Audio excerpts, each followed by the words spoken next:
ఈ రోజున అమ్మా నాన్న అనాథ ఆశ్రమంలోని ఈ పుణ్యక్షేత్రంలో 600 మంది అభాగ్యులకు, మతిస్థిమితం సరిగా లేనటువంటి అనాథలకు గురువుగారి పేరిట, సామవేదం షణ్ముఖ శర్మ గారి పేరిట హిందూ ధర్మచక్రం తరఫున ఈ రోజున అన్నదానం ఇక్కడ చేయడం జరిగింది.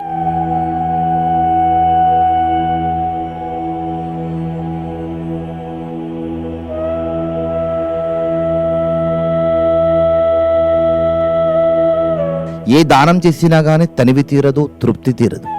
కానీ అన్నదానం చేస్తే కడుపు నిండి తృప్తి కలుగుతుంది కనుక అన్నదానం గొప్పది అంటారు.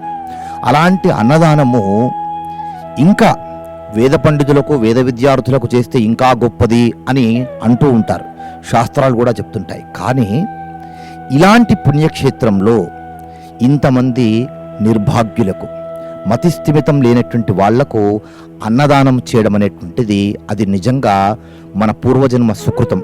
వీళ్ళకి అన్నదానం చేయగలిగేటువంటి ఒక రోజు మన జీవితంలో వచ్చింది అంటే నిజంగా మనం ఎంతో అదృష్టం చేసుకున్నటువంటి వారం అవుతాం.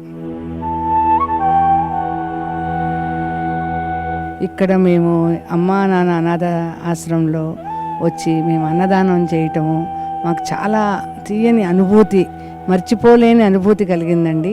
ఆయన గట్టు శంకర్రావు గారు మొత్తం వాళ్ళ యాజమాన్యం కానీ ఇక్కడ ఎలా చేస్తున్నారో, ఇక్కడ ఉన్న దేవాలయంలో ఉన్న శివుని ఆయన దాని వల్లనే ఆయననే చేపిస్తున్నారు మొత్తం ఇదంతా. దాతలకు, సేవామూర్తులకు విన్నపం.